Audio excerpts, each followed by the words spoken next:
attention TV so and ne kwentua me wo eye Volta region ti me na se kwan wa panti message se obe like no subscribe na wa share se ne onua bi wo ba bi so be hu niema ekoso Ghana memho na ma attention TV so eba enne ye ko Volta region ahwe so masi papa bi wo ye konfo no ye nduro na nduro no ekrom hankana hanu kumasefo Volta region ho saka wa boys ne nyina sa efa ekoho na be mu abi e wa akachia abo ho na ye friend eye Christopher Clave ye hwe abe mu ya ye hunu ye hwe boy na mako na mienu na miensa na jese ene ya ye din na jese papa yi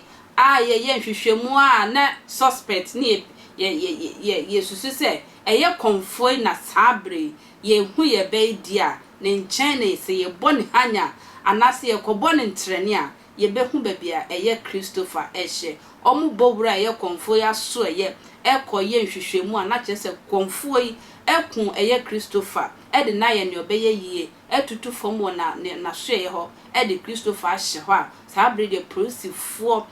dosopo efi eye Volta krom ekura na se ho ma krom ho emmemu ade eja nkasa eja pa ato eye konfo no na so ye ho ahye ho ne manyina drebe mayenko eye akache ne yenko hwe ne ekoso konfo na so ye omra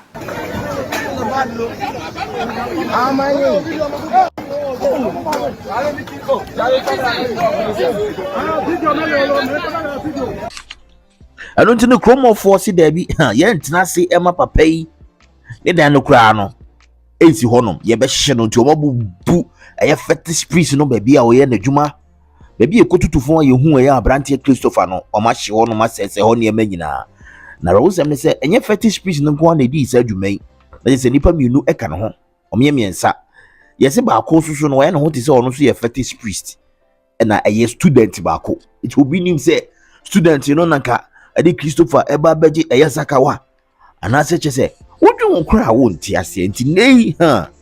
masese eye papa Mr. Dovi masene niema nyina omo se ye akachi south honum de ye ma bibia enka honum be se niema boni honum nyina arahu ye pa me da se bi mso oje bre twen makra